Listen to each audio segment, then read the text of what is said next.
So your current Reverend model is a gorgeous specimen. I have one of them my own self. Oh yeah, you got the gray one. Yes, and I did put the as yours does too. I did modify it to have a push-pull out of phase switch on it, which is cool. I recently did the very same thing, my friend. Yes, there's something about that duck-walky little quack thing that's fun to have, isn't it? Yeah, it's fun. That little extra sound, a little push of the button, and there you are. Yes. You know, the first time I ever heard that sound, a lot of people don't realize it, but James Burton's Telecaster that he used with Rick Nelson had that sound by accident in the middle position. And his photo that he took on Travelin' Man, you could look it up on YouTube, is out of phase. It's a beautiful sound. I'll have to check that out. So it was in his guitar by accident. I wonder if Albert King's was by accident as well. I'm sure it was. All those the guys that assembled the pickups sometimes put the magnets in backwards, or they did the wiring funny, and that's what happened. And all of a sudden, folks said, "Hey, that sounds good." Yeah. And away they went. Yeah, amazing.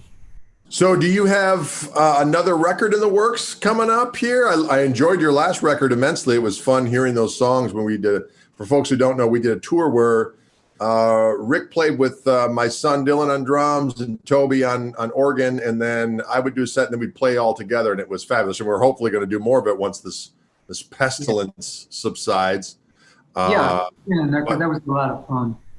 And absolutely. Well, to answer your question, I do have some things in the can, and I do have a phone full of new songs, ideas that I must sit down soon. And I'm planning to, once I get this computer thing worked out, and start putting what really works for me when you work by yourself. If you don't get the chance to record your songs live, what I often do is start with just a drum beat, and I'll put the changes to the song together, at least in the instrumental section. And then an idea for the lyrics will come to me, and will turn into a song. So I'm anxious to get back to that process real soon. How about you? You've got you always recording and stuff. Well, we had most of a record in the can, and we were actually going to go out to LA. We were recording at Josh Smith has a nice studio at his house, and we went in there to track a couple songs to see how it would go, and it went great. And we thought, well, this will be fun. We'll come back and finish our other tunes that we kind of need just a couple of dubs on it and finish it out there. And then, everything was on lockdown, so that would have been the middle of March. So we ended up not doing it. So we have a bunch of tunes ready for that, but then I've written a bunch of more songs, and then I've been working up a bunch of, what's been interesting being on the lockdown is that, and I've got to do 4 of these live feeds a week. So to keep it fresh, I'm not only coming up with new songs, but I'm kind of looking back at my back catalog, which you never really get to do because you're always worrying about the next record and doing the next thing and curtailing whatever you're doing to that particular lineup that you're working with at the time. And I realized, got all these old tunes that I never really gave their proper, context to. So I'm finding I play them different now, and the arrangements are different now. So it's been kind of fun approaching them in that way as well. So there's a bunch of different things in the works, but it's been fun. We've been very lucky that no one's having any health issues here. No one's lost any, I did lose tours that we've had to postpone or reschedule.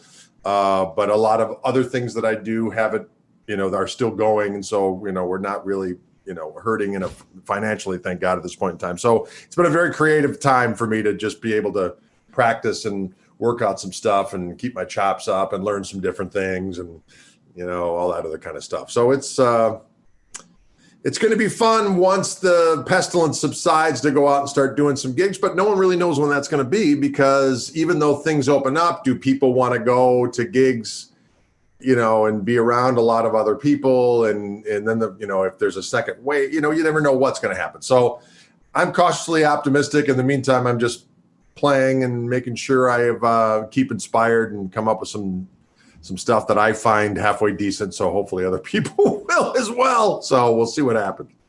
Well, I can only imagine. I mean, having had a little bit of a glimpse into the mindset of Greg, and hearing how that comes out in your Salvador Dali-esque world of playing, there's got to be some amazing stuff brewing. That's all I can say. Oh, well, thank you. You know what? I'm having fun. Let's put it that way. It's been fun playing with Dylan. We've been just doing like guitar and drum things. So yeah, it's great. It sounds great. The things that I've watched on YouTube and all. How do you feel about this? Here's something I'm toying with. I've got 10 solo records that came out.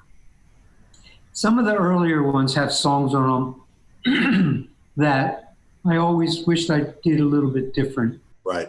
And so they're not just songs that I've had in a back catalog. They're songs that I've recorded before. And I'm thinking about re-recording some of these. How do you feel like? Do you think that's a viable thing to do creatively? I think it is because, you know, the bottom line is that I think music is always a work in progress. You know what I mean? It's always it's always evolving. So you recorded it one way years ago. The way you would do it now would be an entirely different thing. And the thing is that a lot of these songs, you know, there's going to be a whole new audience that has never even heard those songs. So it becomes immediately, you know, so I've got, you know, tons of old records as well. And people like, you know, it's so bizarre. And it's interesting. You know, I always say, if only there was a device that people could, you know, access all the information and music that ever was. And, you know, you're a fan of someone, I'm going to look into their back catalog. And for whatever reason, a lot of people just don't. So there's a lot of people that may have bought your last record and think that's the only thing you've ever done, even though with just the very smallest amount of research they could find. But, you know, people are busy and whatever is right here is right there. And so you could easily put out the same tunes in a different way. People are like, this is great. What do you mean there's another version? So I just think it's all part of, you know, I look at someone like, I'm not comparing what I do to, in any way, shape, or form to Led Zeppelin, but I'm just saying that was a band that was around for 10 years, and it's really not all that many songs. And Jimmy Page is, of course, you know, he is the curator of that library of stuff that was around for a 10-year period of time. And most artists keep on churning out and have these massive catalogs of stuff, but of course, you know, they weren't, you know, exposed to the public in the way that, you know, a lot of our, you know, massive artists were. And so all the stuff is still fresh that deserves to be heard. So I say, let the good times roll and unleash the fury. Yeah. I think I will. So I like it all. Well, I look forward to hopefully doing some gigs in the future, so that we can do our thing. That was a lot of fun. I think it's a good pairing as well. It's just a very fun evening of music. You know, it is. It was a good pairing because we're just different enough, but we're just different enough to sound different when we each do our set, but that yet when we come together, we both like a lot of the same stuff that we can convene on. And it really did work out very well. I look forward to doing more of that. We shall indeed, my friend. Well, listen, thanks so much for spending some time with us today. It was a lot of fun to hear those stories again. Well, yeah, I guess all the time we spent in the car talking about the old days came in handy today. Riding in the minivan. Yeah, the noble minivan took us over many miles. That's right. Yeah. Well, Rick Vito, thank you so much for spending time with us on our Wildwood at Home series here. And I hope to see you very soon, my friend, and stay safe down there in Tennessee. What town are you in again? Is it? I'm in Hendersonville, right? Part of Franklin, Tennessee. Franklin. That's it. Leaper's Fork. Yes, indeed. Well, you take care down there. Great to see you, and look forward to seeing you again in person soon. Say hi to the family. You too, my friend. Take it easy. Wildwood family, too. You got it.